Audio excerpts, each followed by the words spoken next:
Hello students, कैसे हैं आप लोग। स्टूडेंट्स, आज हम लोग बात करने वाले हैं मैट्रिक्स मल्टीप्लिकेशन का, यानी कि दो मैट्रिक्स को हम लोग आपस में मल्टीप्लाई कैसे करते हैं, क्या क्या रूल होता है उसको मल्टीप्लाई करने का, और उसके क्या क्या प्रॉपर्टीज हैं मैट्रिक्स मल्टीप्लिकेशन के, और इस पे कैसे कैसे सवाल आते हैं। इन सारी चीजों को हम लोग देखेंगे इसी वीडियो में। तो चलिए शुरू करते हैं आज के लेक्चर को बिना किसी देरी के। देखिए बच्चों, सबसे पहले यदि हम लोग बात करें तो मैट्रिक्स मल्टीप्लिकेशन मतलब आसान टर्म आपको लग रहा होगा कि जैसे दो मैट्रिक्स है, एक मैट्रिक्स हो गया ए बी सी डी और एक मैट्रिक्स ले लीजिए ई एफ जी एच। ठीक है, तो जैसे एडिशन में क्या हो रहा था, एडिशन में ये वाला एलिमेंट और ये, यानी कि दो अलग अलग मैट्रिक्स के सेम एड्रेस के एलिमेंट एक साथ जुड़ रहे थे। ठीक है, लेकिन सब्ट्रैक्शन में भी यही हो रहा था कि सेम एड्रेस वाले एलिमेंट घट रहे थे। लेकिन मल्टीप्लिकेशन में क्या है बच्चों, मल्टीप्लिकेशन में कुछ नियम है, मल्टीप्लिकेशन करने से पहले ही वो हमको जानने पड़ेंगे। ठीक है, अच्छा सबसे पहले बताइए कि यदि a इंटू बी हुआ तो क्या इसको हम लोग ए बी लिख सकते हैं? बिल्कुल। अब यदि ए बी होना है तो उसके लिए कुछ बातें आपको ध्यान रखनी पड़ेंगी, जैसे कि ये तो है 2x2 मैट्रिक्स और ये भी है 2x2 मैट्रिक्स। ठीक है, तो क्या क्या बातें ध्यान रखनी है, तो मैं कुछ बातें यहाँ पे लिख के लाया हूं, एक एक करके आपको समझाते जाऊंगा और इससे आपको ये भी क्लियर होता जाएगा। पहला चीज है, product A B is defined only when number of columns in A is equal to number of rows in B. क्या कहने का मतलब हुआ कि ए बी का जो प्रोडक्ट है वो तभी डिफाइन कर सकते हैं जब ए मैट्रिक्स के नंबर ऑफ कॉलम्स, ये क्या है, ए मैट्रिक्स का नंबर ऑफ कॉलम और ये बी मैट्रिक्स का नंबर ऑफ रोज, यदि ये दोनों बराबर है तभी ए बी डिफाइंड होगा। मतलब कि नंबर ऑफ कॉलम किस मैट्रिक्स का, ए मैट्रिक्स का, और नंबर ऑफ रोज किस मैट्रिक्स का, बी मैट्रिक्स का, तभी ये दोनों क्या होगा, आपस में मल्टीप्लाई कर सकते हैं। यदि ऐसा नहीं हुआ तो हम लोग आपस में मल्टीप्लाई नहीं कर सकते। जैसे कि आप एक एग्जांपल लेते हैं, ये है एक मैट्रिक्स 2x3 का और एक है मैट्रिक्स आपका 3x4 का। ठीक है, तो अब यहाँ पे देखिए कि ये जो ए मैट्रिक्स है और ये बी मैट्रिक्स है। ठीक है, तो ए मैट्रिक्स का नंबर ऑफ कॉलम कितना है, 3 है, और बी मैट्रिक्स का नंबर ऑफ रो कितना है, 3 है। यानी कि ए बी जो है वो आपका क्या होगा, डिफाइन होगा इस कंडीशन में। बात समझ में आया कि नहीं बच्चों? लेकिन यदि हम इसका उल्टा बोले, क्या बी ए डिफाइन होगा? तो अब यदि हमको बी ए डिफाइन करना है तो यानी कि जो पहले आ रहा है उसका हम लोग क्या देख रहे हैं, नंबर ऑफ कॉलम्स, ऐसे याद रखिए, और जो बाद में आ रहा है उसका क्या देख रहे हैं, नंबर ऑफ रोज। तो बी का नंबर ऑफ कॉलम देखेंगे, बी का नंबर ऑफ कॉलम कितना है बच्चों, 4 है, और ए का नंबर ऑफ रोज कितना है बच्चों, 2 है। तो क्या ये मैट्रिक्स मल्टीप्लिकेशन पॉसिबल है? तो आपका जवाब होगा कि यहाँ पे बी ए जो है वो पॉसिबल नहीं है। क्यों?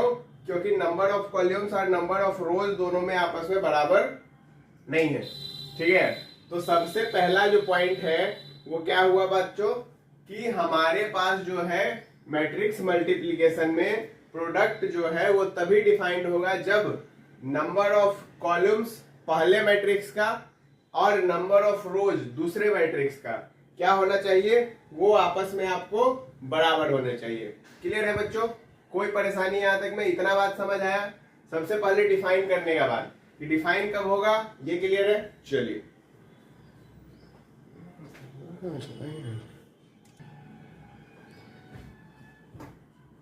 अब देखो, जैसे यहां पर तो हम लोग बात कर लिए कि भाई ये ऐसा कुछ है।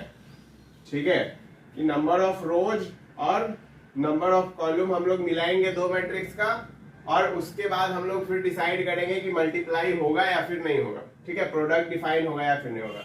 चलो, अब जब हमने मल्टीप्लाई किया, ठीक है, अब जब हमने मल्टीप्लाई किया तो अब हमारा जो नया मैट्रिक्स होगा उसका ऑर्डर क्या होगा। तो चलो इस मैट्रिक्स को मल्टीप्लाई करके देखते हैं। मल्टीप्लाई होगा कैसे, तो देखो यहां पर जो ये एलिमेंट है इसका एड्रेस क्या है A11 और इसका एड्रेस क्या है A12, ठीक है। इसका एड्रेस क्या है A11, इसका एड्रेस A21। तो बात ऐसा होता है मैट्रिक्स मल्टीप्लिकेशन में कि फर्स्ट रो जो है, first row of first matrix वो मल्टीप्लाई होगा first column of second matrix. बात समझ आया कि नहीं आया? मैंने क्या बोला, first row of first matrix multiply होगा किससे, first row of second matrix से। मतलब कि ये जो A है वो मल्टीप्लाई होगा E से, ठीक है। A मल्टीप्लाई होगा किससे बच्चों, E से, और प्लस B मल्टीप्लाई होगा G से। तो ये क्या बना बच्चों, AE प्लस BG। बात समझ आया कि नहीं आया? कोई परेशानी नहीं। अब यदि हमको इस पोजीशन के लिए जानना है तो उस पोजीशन के लिए क्या होगा कि अब ये जो फर्स्ट रो है ये फर्स्ट पोजीशन के लिए, फर्स्ट रो फर्स्ट कॉलम, फिर सेकेंड पोजीशन के लिए यानी कि A12 के लिए क्या होगा, तो A12 के लिए होगा फर्स्ट रो और सेकेंड कॉलम, ठीक है। याद रखिएगा पहले वाले मैट्रिक्स में जैसे आपको देखिए ऐसे समझ लीजिए कि मान लीजिए कि आपको एक मैट्रिक्स है, ठीक है। अब हमको पता चल गया कि ये मैट्रिक्स 2x2 का है और ये भी मैट्रिक्स 2x2 का है, तो दोनों का नंबर ऑफ कॉलम और नंबर ऑफ रोज बराबर हो गया। तो हमको ये पता चल गया कि अच्छा ये दोनों मैट्रिक्स जो है मल्टीप्लाई होगा, ठीक है।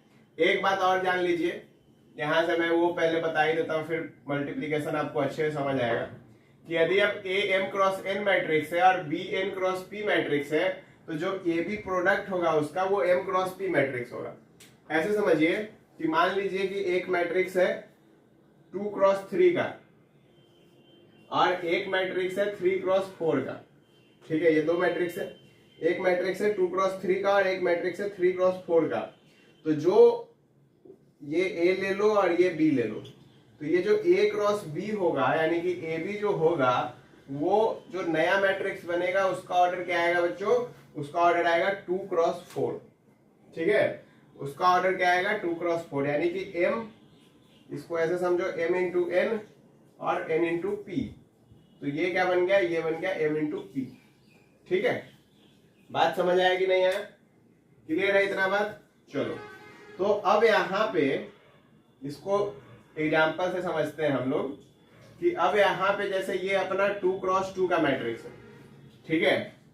2x2 का मैट्रिक्स है, तो यानी कि जब एक मैट्रिक्स 2x2 का है और दूसरा भी मैट्रिक्स क्या है 2x2 का है, तो जो नया मैट्रिक्स होगा उसका भी ऑर्डर क्या होगा, तो देखो ये M क्रॉस N है और ये भी यदि देख लो तो N क्रॉस P मान लेते हैं, ठीक है। N क्रॉस P मान लेते हैं, तो यहाँ पे इसका ऑर्डर क्या होगा M क्रॉस P, यानी कि M क्रॉस P क्या है, तो 2x2 ही है। तो यानी कि जो नया मैट्रिक्स होगा उसका भी ऑर्डर क्या होगा, उसका भी ऑर्डर 2x2 होगा। 2x2 होगा यानी कि वहां पे जो एलिमेंट होंगे वो होंगे A11, A12, A21 और A22। क्या इस बात से तुम एग्री करते हो? अभी तक जो पढ़ा उसमें इतना बात समझ में आता है? बढ़िया। अब यदि हमको, अब देखो, अब मैं तुमको मल्टीप्लीकेशन बताता हूँ, अब तुमको एकदम आसानी से समझ में आ जाएगा। अब तुमको यदि A11 का पोजीशन चाहिए, ठीक है, A11 का पोजीशन चाहिए, तो तुमको पहला मैट्रिक्स का फर्स्ट रो, ठीक है, और दूसरा मैट्रिक्स का फर्स्ट कॉलम। बात समझ आया कि नहीं आया? यानी कि इस एलिमेंट का यदि वैल्यू चाहिए तुमको, A11 क्या है, तो first row of first matrix, first row और फर्स्ट कॉलम। तो यानी कि ये गुना हो गया, क्या बना बच्चों, A इंटू E हो गया तो AE हो गया, और बीच में आ गया प्लस का साइन, B इंटू G हो गया तो क्या हो गया, BG हो गया, ठीक है। उसके बाद A12 चाहिए यानी कि फर्स्ट रो तो और दूसरा कॉलम, तो दूसरा कॉलम यानी कि ये जाएगा, तो ये जाएगा तो क्या बनेगा, A इंटू F बन जाएगा, b इंटू एच बन जाएगा। सही है, चलो। क्योंकि अब देखो यहाँ पे तुम्हारा सवाल ये होगा कि एडिशन क्यों कर रहे हैं, तो एक टर्म यहाँ पे जब हुआ, हर टर्म में क्या होते जाता है, एडिशन होते जाता है। एक टर्म हुआ, फिर उसके बाद जब दूसरा टर्म आएगा तो बीच में प्लस का साइन चलेगा। ठीक है, उसके बाद देखो ये है क्या, A21, यानी कि पहले मैट्रिक्स का दूसरा रो, तो दूसरा रो क्या है, CD, और दूसरे मैट्रिक्स का पहला कॉलम, तो पहला कॉलम क्या है, EG, यानी कि C के साथ पहले E मल्टीप्लाई होगा और उसके बाद B के साथ जो है G मल्टीप्लाई होगा। ठीक है, उसके बाद A22 का मतलब क्या है कि पहले मैट्रिक्स का दूसरा क्या, रो, और दूसरे मैट्रिक्स का दूसरा क्या, कॉलम। तो यानी कि ये क्या हो गया बच्चों, ये हो गया CF और प्लस DH। बात समझ आया कि नहीं आया बच्चों, क्लियर है? कोई परेशानी यहां तक में आपको नहीं, हमको लगता है कि होना चाहिए। तो अब तुमको समझ में आ गया, अब तुमको समझ में आ गया, हमको उम्मीद लग रहा है। यदि नहीं समझ आया तो फिर से एक बार देखो, एक नया एग्जाम्पल लेके समझाते हैं। ठीक है, मान लो कि चलो यहाँ पे, यहाँ देखते हैं।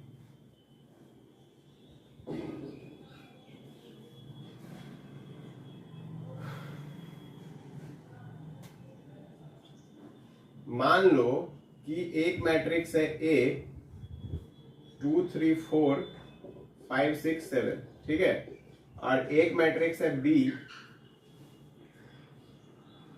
3 1 5 2 1 6। ठीक है, ऐसा दो मैट्रिक्स है। इसका ऑर्डर है 3 क्रॉस 2। सही है, गलत है, 2 क्रॉस 3।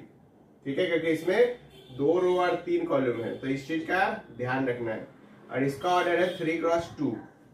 तो अब ये जो मैट्रिक्स नया बनेगा, ये नया मैट्रिक्स जो AB बनेगा, नया मैट्रिक्स जो AB बनेगा वो क्या होगा, 2 क्रॉस 2 का होगा। यानी कि हमको किस किस एलिमेंट का पता करना है, A11, A12, A21 और A22। तो यानी कि हम ये जो पहला रो है इसको सबसे पहले पहले कॉलम से मल्टीप्लाई करवाएंगे, फिर पहले रो को दूसरे कॉलम से मल्टीप्लाई करवाएंगे, फिर यदि आगे होता तो ऐसे चलता, फिर A21 है तो यानी कि दूसरे रो को हम लोग पहला कॉलम से मल्टीप्लाई करवाएंगे, फिर दूसरे रो को दूसरा कॉलम से मल्टीप्लाई करवाएंगे, फिर यदि आगे होता तो ऐसे चलते जाता। तो चलो A11 है यानी कि पहला रो और पहला कॉलम, तो 2 का मल्टीप्लाई हुआ 3 से, प्लस 3 का मल्टीप्लाई हुआ 1 से, प्लस 4 का मल्टीप्लाई हुआ 5 से। ठीक है, अब हमको चाहिए A12, यानी कि 2 का मल्टीप्लाई हुआ 2 से, 3 का मल्टीप्लाई हुआ 1 से, और 4 का मल्टीप्लाई हुआ 6 से। ठीक है, उसके बाद देखो 5 का मल्टीप्लाई हुआ 3 से, ये 15 है। उसके बाद 6 का मल्टीप्लाई हुआ 1 से, और 7 का मल्टीप्लाई हुआ 5 से। सेम वे 5 का मल्टीप्लाई हुआ 2 से, 6 का मल्टीप्लाई हुआ 1 से, और 7 का मल्टीप्लाई हुआ 6 से। ठीक है, कोई परेशानी? अब जोड़ के लिख दो, कितना आ रहा है, 6 3 9 और 20, कितना हो गया 29। 4 3 7 और 24 और 7 हो जाता है 31। 15 और 6 कितना हुआ, 15 और 6 कितना होता है 21। 21 और 35 56, और 10 6 16 और 42 58। तो यानी कि ये हमारा आ गया प्रोडक्ट, और ये मैट्रिक्स क्या हुआ 2 क्रॉस 2 का।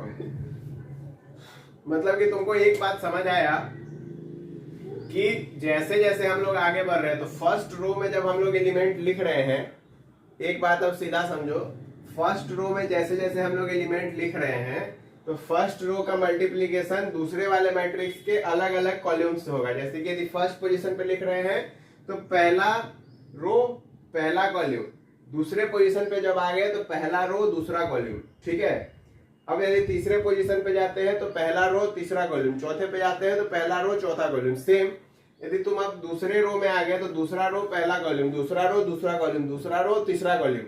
सेम यदि तुम तीसरे में आ गए तो तीसरा रो पहला कॉलम, तीसरा रो दूसरा कॉलम, और तीसरा रो तीसरा कॉलम। मतलब कि कुछ इस प्रकार से जो है तुम्हारा मल्टीप्लीकेशन होगा। अच्छा, अब मैंने जो ये चीज तुमको बताई, ये चीज तुमको कहां पे हेल्प करेगा, दोनों तरीका समझ आ गया कैसे कैसे करना है।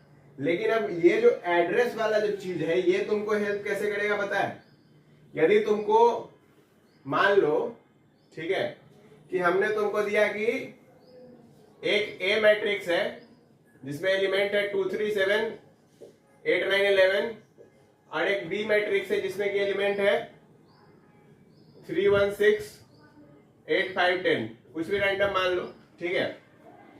और एक काम करो, इसमें एक 6 ले लो, इसमें एक 5 ले लो, ठीक है, इसमें भी एक और बढ़ा लो, इसमें एक 7 ले लो और इसमें एक 11 ले लो, ठीक है। ऐसा कुछ मैट्रिक्स है, क्लियर बात?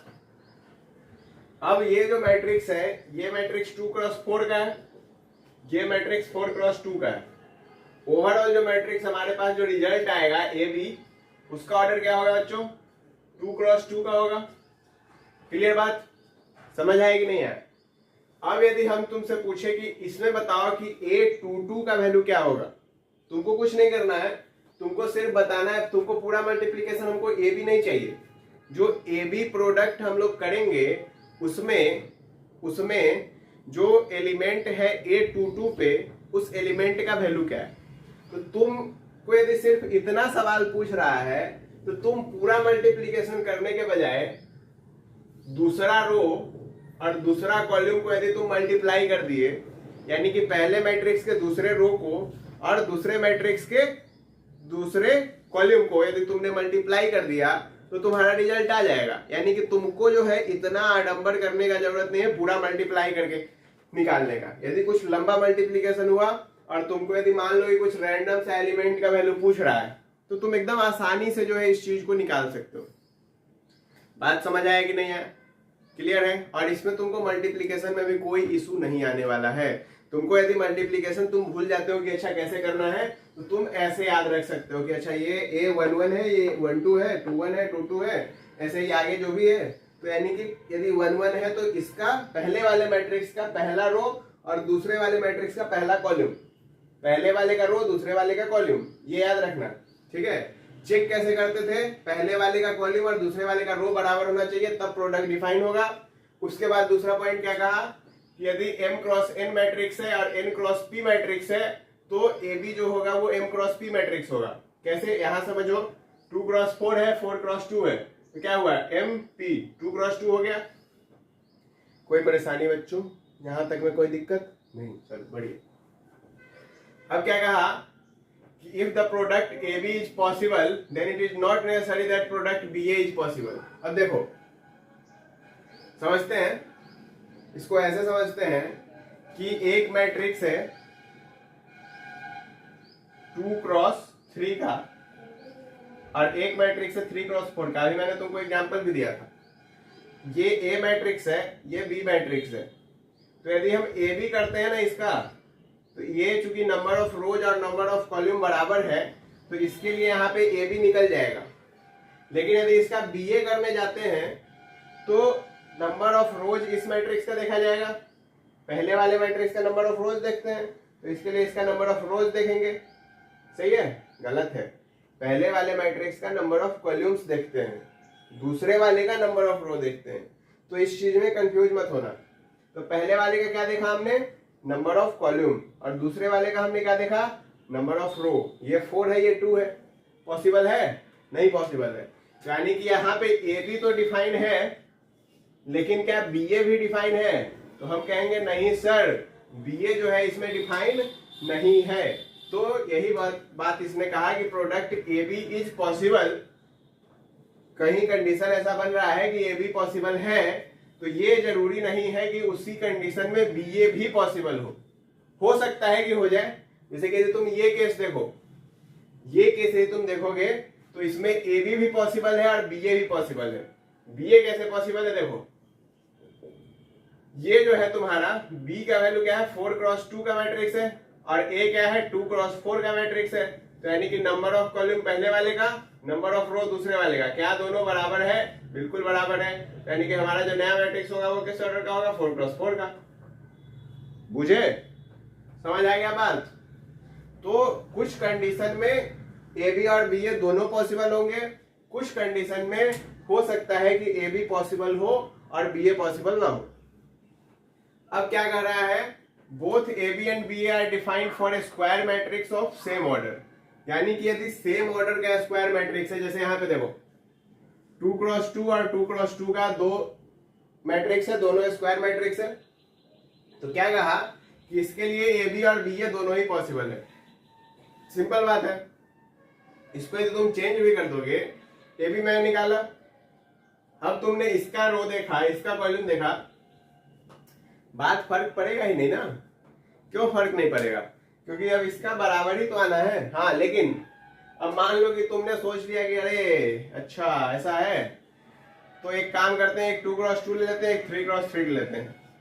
तो मेरे प्यारे बच्चों, इस कंडीशन में मैट्रिक्स मल्टीप्लीकेशन ही नहीं होगा, तो कुछ जो एक्स्ट्रा दिमाग लगा रहे हैं लोग, तो वो ये दिमाग मत लगाए। यहाँ पे क्या लिखा हुआ है, both A B and B A are defined for a square matrix of same order, यानी कि दोनों मैट्रिक्स का ऑर्डर क्या होना चाहिए बच्चों, सेम होना चाहिए।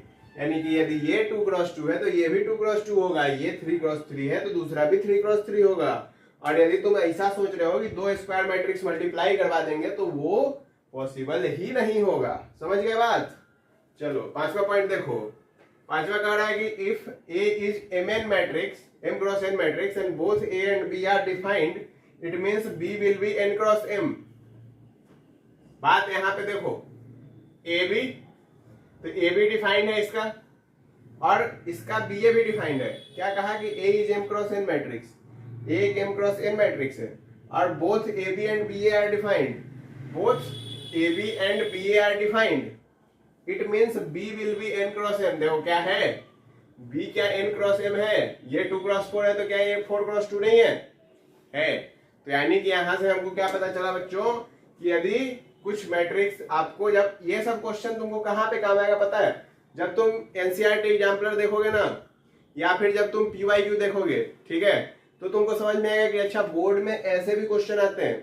पीवाईक्यू में पूरा करवाऊंगा, एनसीईआरटी एग्जाम्पलर का भी वीडियो आएगा, पीवाईक्यू का भी वीडियो आएगा, तो उसके लिए तुम टेंशन मत लेना। बहुत सारे पीवाईक्यू हम लोग करेंगे इसी चैनल पे, ठीक है। जब ये चैप्टर खत्म होगा तब 2 लेक्चर और आएंगे चैप्टर के, एक एनसीईआरटी एग्जाम्पलर का और दूसरा पीवाईक्यू का, और वो सारे क्वेश्चन तुमको टेलीग्राम पे भी मिलेगा, ठीक है। तो क्वेश्चन का तुम टेंशन बिल्कुल मत लेना, बस साथ में जुड़े रहो, पढ़ते रहो, और हमको 90 प्लस लाना है, 95 प्लस लाना है, किसमें? 12th के मैथ्स बोर्ड में, ठीक है। चलो ये समझ आ गया। चलो छठा पॉइंट क्या कह रहा है, even if A B and B A both are defined, A B में not B equal to B A. क्या कहा है इसने, कि यदि ए बी और बी ए दोनों ही डिफाइंड हो, तो जरूरी नहीं है कि ए बी और बी ए बराबर हो। अब देखो समझो, थोड़ा लॉजिक लगाओ। यहां पे हमने ए बी निकाला, ये क्या आया 2x2 मैट्रिक्स, ठीक है। यहां पे हम बी ए निकालेंगे, ये क्या आ रहा है 4x4 मैट्रिक्स। यानी कि क्या ए बी और बी ए कभी भी आपस में बराबर हो सकता है? एक 2x2 का मैट्रिक्स और एक 4x4 का मैट्रिक्स क्या आपस में बराबर हो सकते हैं? कभी पॉसिबल नहीं है, बिल्कुल पॉसिबल नहीं है। तो यही ये कहा कि यदि ए बी और बी ए बोथ डिफाइंड भी है, लेकिन तब भी जरूरी नहीं कि ए बी और बी ए बराबर हो भी सकता है, कभी इन केस आ गया तो हो जाएगा, लेकिन ऐसा बराबर नहीं है, जनरली ये पॉसिबल नहीं है, ठीक है। तो ये सारी बातें, मुझे उम्मीद है कि तुमको सारी बातें समझ आई होंगी, ठीक है। ये कुछ पॉइंट थे जो कि मैट्रिक्स मल्टीप्लिकेशन को लेकर तुमको बहुत क्लियर होने चाहिए, ताकि इससे तुम ऑब्जेक्टिव सवाल, यहाँ तक कि मेंस लेवल के भी क्वेश्चन इससे जो है कभी कभी आते हैं, तुम उसको सॉल्व कर सकते हो, ठीक है। तो इतना सारा क्लियर हो गया। चलो अब हम लोग देखेंगे मैट्रिक्स मल्टीप्लिकेशन का प्रॉपर्टी, क्या क्या प्रॉपर्टी ये होल्ड करता है, होता है ना प्रॉपर्टी, जैसे एसोसिएटिविटी, कम्यूटेटिव, ये सब चीजें देखेंगे, ठीक है स्टूडेंट्स। अब हम लोग बात करेंगे प्रॉपर्टीज ऑफ मैट्रिक्स। सबसे पहला बात कर रहे हैं, matrix multiplication is associative. Associative कहने का मतलब होता है कि यदि 3 मैट्रिक्स दिया हुआ है, तो आपको यदि तीनों को मल्टीप्लाई करना है, ए बी सी है, तो पहले आप ए बी को करें, बाद में सी को करें, या फिर पहले आप बी सी को करें, बाद में ए को करें मल्टीप्लाई, इससे कोई भी फर्क उसके रिजल्ट में नहीं पड़ने वाला है। यानी कि मैट्रिक्स मल्टीप्लीकेशन जो होता है ये एसोसिएटिव होता है। ठीक है बात। उसके बाद क्या कह रहा है कि matrix multiplication is distributive. Distributive से आपको पता है कि यदि हम लोग इसको कुछ इस प्रकार से मल्टीप्लाई करते हैं तो a इंटू बी प्लस सी है, तो ये क्या बन जाएगा बच्चों, ये बन जाएगा ए बी प्लस ए सी। ठीक है, बात समझ आया कि नहीं आया? यानी कि यहाँ पे जो है हम लोग को कोई भी दिक्कत नहीं आने वाला है। हम लोग a को जो है पहले b पे डिस्ट्रीब्यूट करेंगे और फिर a को जो है वो c पे डिस्ट्रीब्यूट करेंगे, यानी कि मैट्रिक्स मल्टीप्लीकेशन डिस्ट्रीब्यूटिव प्रॉपर्टी भी शो करेगा। बढ़िया। तीसरा बात क्या कह रहा है, a into I N is equal to I N into A is equal to A. मतलब कि a को यदि आप आइडेंटिटी मैट्रिक्स से मल्टीप्लाई करते हैं किसी भी ऑर्डर के n ऑर्डर के आइडेंटिटी मैट्रिक्स से, तो अब n ऑर्डर के आइडेंटिटी मैट्रिक्स से ऐसे समझिए कि मान लीजिए कि एक मैट्रिक्स है A जिसका कि ऑर्डर है 2 क्रॉस 3, तो ये जो I होगा ये मस्ट भी 3 क्रॉस 3 का होगा। यदि आप गौर से सोचे तो कैसे, क्योंकि A तो कोई भी मैट्रिक्स हो सकता है सॉरी, A हो सकता है कि A एक रेक्टेंगुलर मैट्रिक्स हो, A हो सकता है कि A एक स्क्वायर मैट्रिक्स हो, मैटर नहीं करता है। लेकिन आइडेंटिटी मैट्रिक्स में मैंने आपको बताया था कि I must be A square matrix, यानी कि आइडेंटिटी मैट्रिक्स को तो एक स्क्वायर मैट्रिक्स ही होना पड़ेगा। तो यानी कि यदि ये वैल्यू 3 है, यानी कि number of columns, number of column यदि इसमें 3 है तो इसका रो 3 होना जरूरी है। तो इसके लिए ये जो मैट्रिक्स होगा ये क्या होगा, क्या होगा बच्चों, बोलो जल्दी बोलो। ये जो मैट्रिक्स होगा ये मैट्रिक्स यहाँ पे 3 क्रॉस 3 का होगा।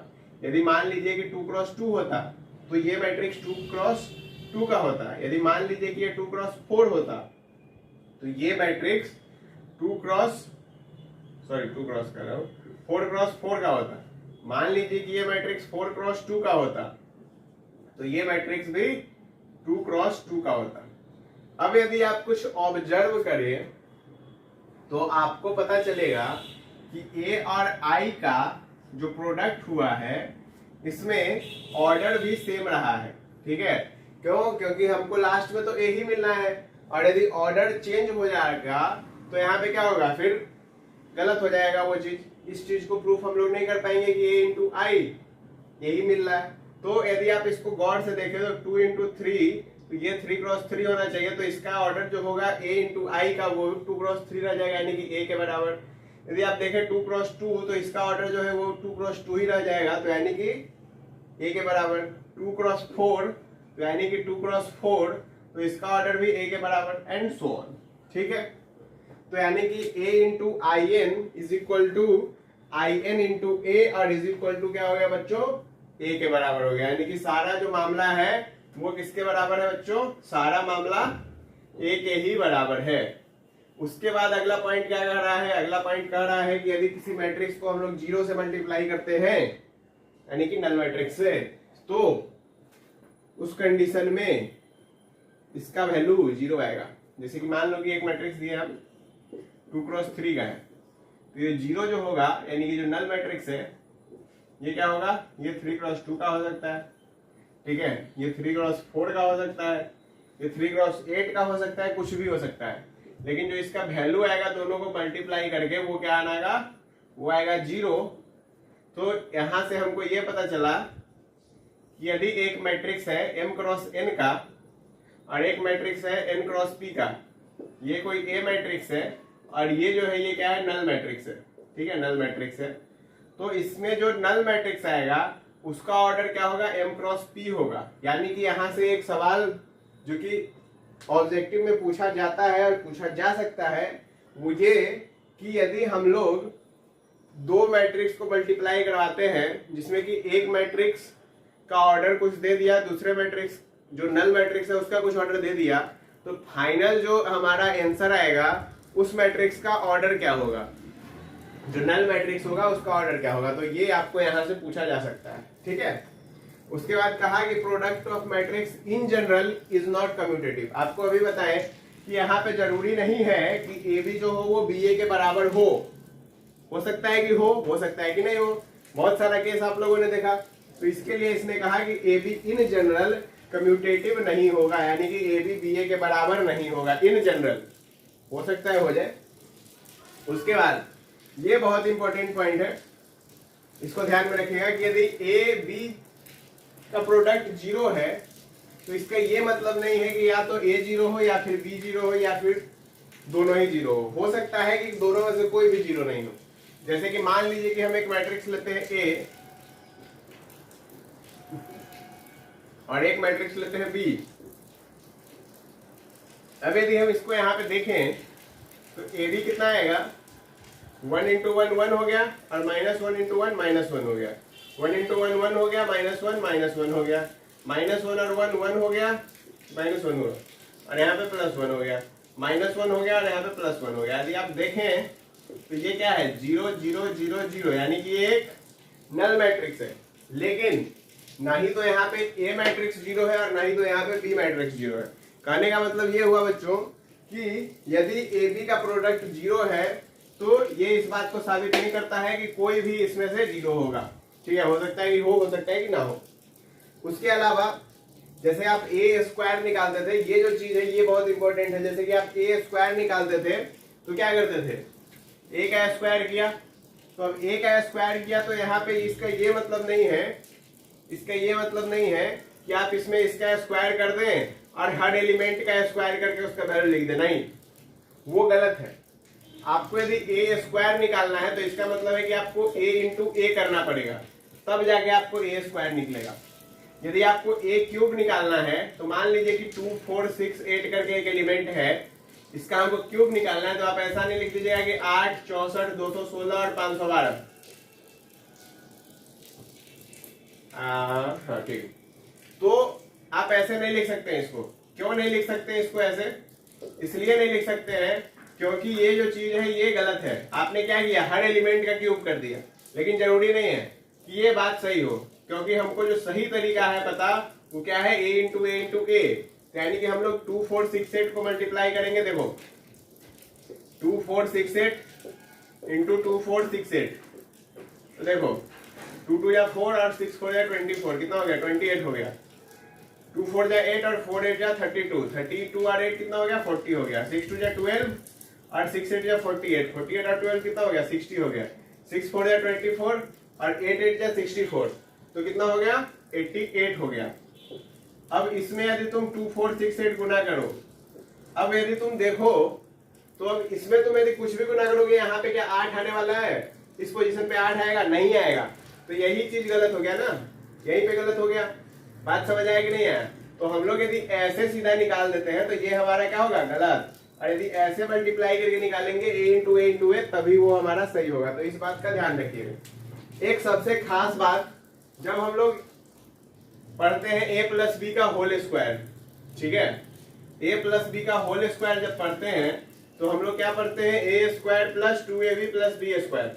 सही है, कोई दिक्कत नहीं है। लेकिन मैट्रिक्स मल्टीप्लीकेशन में a प्लस बी का होल स्क्वायर जरूरी नहीं है कि a square plus B square plus 2ab हो।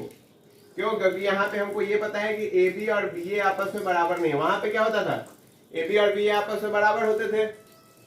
कहने का मतलब कि यदि तुम वहां पे 3 + 2 का होल स्क्वायर निकालो तो 9 + 4 ए स्क्वायर प्लस बी स्क्वायर और प्लस ए बी यदि तुम कर दो तो यानी कि 6 और फिर से 6 ही आने वाला है। यानी कि तुम 2 इंटू 3 करो, 3 इंटू 2 करो, बात बराबर ही था इस कंडीशन के लिए। लेकिन यदि तुम यहाँ पे देखोगे बच्चों तो यहाँ पे क्या है कि तुम जब ए बी का प्रोडक्ट ले रहे हो तो जरूरी थोड़ी है, क्योंकि वो कम्यूटेटिव है ही नहीं, तो ए बी बी ए के बराबर आए ये जरूरी ही नहीं है। यदि कम्यूटेटिव हो भी गया, यानी कि ए बी और बी ए दोनों का प्रोडक्ट पॉसिबल भी हो गया, तो भी जरूरी नहीं कि दोनों बराबर आ जाए, दोनों का ऑर्डर अलग अलग आ जाएगा, जैसे कि एग्जाम्पल में देखा आपने। तो इसके लिए आप इसको ऐसे याद रखेंगे, a square plus B square plus a b plus b a. ठीक है, आप इसको जो है a square plus B square plus 2ab करके सॉल्व नहीं करेंगे। बात समझ आएगी नहीं यार? यदि इसमें भी कंडीशन है कि यदि ए बी और बी ए के बराबर हैं, ए बी और बी ए आपस में बराबर हैं, तो फिर यहाँ पे आप a square plus B square plus 2ab लगा सकते हैं। कब लगा सकते हैं? If A B is equal to B a. ठीक है, समझ गए। अब जैसे हम लोग a minus b into a plus b, इसका क्या फॉर्मूला होता था, a square minus b square, लेकिन यहाँ पे ये नहीं होगा, a square plus a b minus b square. अब ये ए बी प्लस में और बी ए माइनस में ये दो टर्म है जो कि उसमें कैंसिल हो जाता था क्योंकि सेम सेम होने के कारण। ठीक है, लेकिन यहाँ पे जरूरी नहीं कि ए बी और बी ए बराबर हो। यदि बराबर होंगे तब हमारा क्या होगा बच्चों, ए स्क्वायर माइनस बी स्क्वायर होगा। समझ आया, लेकिन ऐसे जरूरी नहीं है कि ये बराबर हो। क्लियर है, इतना बात सारा पॉइंट समझ में आ गया। एसोसिएटिव है, डिस्ट्रीब्यूटिव है, उसके अलावा आइडेंटिटी मैट्रिक्स से मल्टीप्लाई करो सेम मिलेगा, जीरो से मल्टीप्लाई करो जीरो मिलेगा, कम्यूटेटिव नहीं है। यदि दो मैट्रिक्स मल्टीप्लीकेशन का प्रोडक्ट जीरो है, इसका ये मतलब नहीं कि मैट्रिक्स जीरो होगा। उसके अलावा यदि हमको ए स्क्वायर निकालना है तो एलिमेंट का स्क्वायर नहीं करेंगे, ए इंटू ए करेंगे। ठीक है, ए प्लस बी का होल स्क्वायर में हम लोग को याद रखना है कि यदि दोनों बराबर है तब 2a वाला फॉर्मूला लगेगा, नहीं तो ए बी प्लस बी लगेगा। सेम ए माइनस बी और ए प्लस बी का जब मल्टीप्लीकेशन होगा तो भी वहां पे ए स्क्वायर माइनस बी स्क्वायर तब होगा जब दोनों बराबर है। यदि बराबर नहीं है तो क्या होगा, ए बी माइनस बी ए और उसके साथ जो है a square minus b square. ठीक है, क्लियर बात इतना सारा। अब इस पे हम लोग 2 3 4 क्वेश्चन देख लेते हैं, 2 क्वेश्चन देखेंगे। ठीक है, ज्यादा टाइम आप लोग का आप नहीं लेंगे, 2 क्वेश्चन इस पे हम लोग देखेंगे और आपका जो कॉन्सेप्ट है वो सारा क्लियर हो जाएगा। देखो बच्चों, अब क्या कह रहा है, 2 क्वेश्चन मैंने लिया है, इसमें आपको x का वैल्यू निकालना है और इसमें आपको 3a square minus 2b plus i का वैल्यू निकालना है। देखो अब यहाँ पे सबसे पहले हमको a स्क्वायर का वैल्यू निकालना पड़ेगा, तो यानी कि 2 माइनस 1 3 2 है, तो a स्क्वायर क्या होगा, इसी को फिर से गुना कर दो, तो 2 2 जा 4 माइनस 3 कितना हो गया 1 हो गया, माइनस 2 और माइनस 2 कितना हो गया माइनस 4 हो गया, 3 2 जा 6 और 6 कितना हो गया 12 हो गया, माइनस 3 और प्लस 4 यानी कि 1 हो गया। तो ये आपका ए स्क्वायर का वैल्यू आया। तो आपको 3a square minus 2b plus i निकालना था। 3a स्क्वायर मतलब 3 इंटू ए स्क्वायर का वैल्यू कितना आया 1 माइनस 4 12 1 प्लस नहीं माइनस 2 इंटू 0 4 माइनस 1 7 और प्लस i क्या होगा 2 क्रॉस 2 यानी कि 0 1 0 1। सही है, बिल्कुल गलत, 1 0 0 1। डायगोनल एलिमेंट्स 1 होंगे। ये कितना आ गया 3 माइनस 12 36 3 बढ़िया, माइनस 0 8 माइनस 2 14 और प्लस 1 0 0 1 बढ़िया, वेरी गुड। 3 हो गया माइनस 0 हो गया प्लस 1 हो गया, कितना आ गया 4 आ गया, बढ़िया। माइनस 12 माइनस 8 कितना हो गया माइनस 20 हो गया, 36 और माइनस माइनस प्लस 2 यानी कितना हो गया 38 हो गया। 3 माइनस 14 माइनस 11 और प्लस 1 यानी कि माइनस 10 हो गया। तो ये तुम्हारा हो गया आंसर। इस टाइप के क्वेश्चंस आते हैं, बढ़िया बात है। तुमको सवाल देगा कि F X is equal to X square plus 2x और प्लस 9। अब बताओ बेटा, तुम ये बताओ एफ ए का वैल्यू क्या है और ए का वैल्यू दे देगा, तो तुमको यहाँ पे क्या दिमाग लगाना होगा कि एक्स स्क्वायर की जगह ए स्क्वायर आ जाएगा प्लस 2a आ जाएगा और प्लस 9 जो है वो 9 नहीं रहेगा मित्रों, 9 क्या हो जाएगा मित्रों 9i हो जाएगा मित्रों। समझ आया मित्रों और मित्रानियों? बात है ऐसा कि आपको ये चीज समझना पड़ेगा कि क्वेश्चन आ सकता है ऐसा ऐसा। ठीक है, चलो दूसरा क्वेश्चन देखते हैं। दूसरा क्वेश्चन है x इंटू दिस बराबर दैट। अब देखो सबसे पहले क्या होगा कि हमारा x होगा क्या, तो यदि तुम थोड़ा सा अपने दिमाग पे जोर डालोगे, थोड़ा सा, ज्यादा नहीं डालना है, थोड़ा सा ही डालना है, एकदम थोड़ा, तो तुमको पता चलेगा कि अच्छा ऐसा है, बढ़िया है। सबसे पहले ये मैट्रिक्स है 2 क्रॉस 2 का और ये मैट्रिक्स है 2 क्रॉस 2 का, यानी कि अब इसका कॉल्यूम तो 2 होना चाहिए, ये बात तो पता चल गया, बढ़िया, क्योंकि ये यदि इससे मल्टीप्लाई हो रहा है तो इसका रो और इसका कॉल्यूम बराबर होगा। अच्छा, और जो फाइनल मैट्रिक्स आता है तो उसमें पहले वाले मैट्रिक्स का रो होता है, यानी कि पहले वाले मैट्रिक्स का रो कितना है, 2 है। समझ गए बात कैसे हुआ? दूसरे वाले मैट्रिक्स का कॉलम नहीं, दूसरे वाले मैट्रिक्स का रो और पहले वाले मैट्रिक्स का कॉलम बराबर होना चाहिए। तो यदि ये 2 क्रॉस 2 है तो यानी कि इसका कॉलम 2 होगा। क्लियर बात? अच्छा, और जो फाइनल हमारा मैट्रिक्स का आता है रिजल्ट, वो क्या होता है? तो यदि मान लो कि m क्रॉस n है और n क्रॉस p है, तो वो m क्रॉस p होता है, यानी कि 2 क्रॉस 2 होता है। तो एक 2 यहाँ पे है, यानी कि एक 2 ये क्या होगा, यही होगा। अब यहाँ पे बस ABCD डाल लो, अब यहाँ पे निकालो वैल्यू, क्या हो जाएगा ये 2a और प्लस 4b, सही है ना? और से देखना 3a plus 5b, 2c plus कितना है d4, ठीक है, और 3c प्लस d5 बराबर मित्रों 0 - 4 10 और 3 आ गए। अब क्या करेंगे मित्रों, 2a प्लस 4b बराबर 0 करेंगे और 3a प्लस 5b बराबर क्या करेंगे, -4 करेंगे। पहला इक्वेशन, दूसरा इक्वेशन क्या कर लो, इसमें या तो तुम 3 से मल्टीप्लाई करके a मार दो, नहीं तो पहले b मार लो। इसको मारना चाहोगे, चलो हम b को मारते हैं, तो इसको 5 से मल्टीप्लाई करेंगे, इसको 5 से मल्टीप्लाई करेंगे मित्रों। तो 10a प्लस 20b बराबर 0 हो गया मित्रों। और 15a प्लस, अरे ये क्या कर दिया, 4 से मल्टीप्लाई करो ना, 20b बराबर कितना हो गया मित्रों, -16 हो गया। मार दो, दोनों घटाओ, कितना आया, -5a बराबर कितना आ गया, 16। a का वैल्यू कितना आ गया, -16/5, -16/5। यहाँ से तुम a का वैल्यू पुट करोगे और b निकल जाएगा, ठीक है। और जब b निकल गया तो a और b पता चल गया, और उसके बाद तुम फिर यहाँ से 2 इक्वेशन c और d निकालो, सेम इसी टाइप से। समझ गए बात? और उसके बाद x का वैल्यू निकल गया, खत्म। समझ गए? आसान था, कोई परेशानी नहीं होगी। इसका आंसर मुझे कमेंट में चाहिए, तुम लोग कमेंट करके जरूर बताओगे कि इसका आंसर क्या आया, और मैं खुद तुमको रिप्लाई दूंगा कि तुमने सही किया या गलत किया, तो ताकि तुम्हारे अंदर कॉन्फिडेंस आएगा, ठीक है।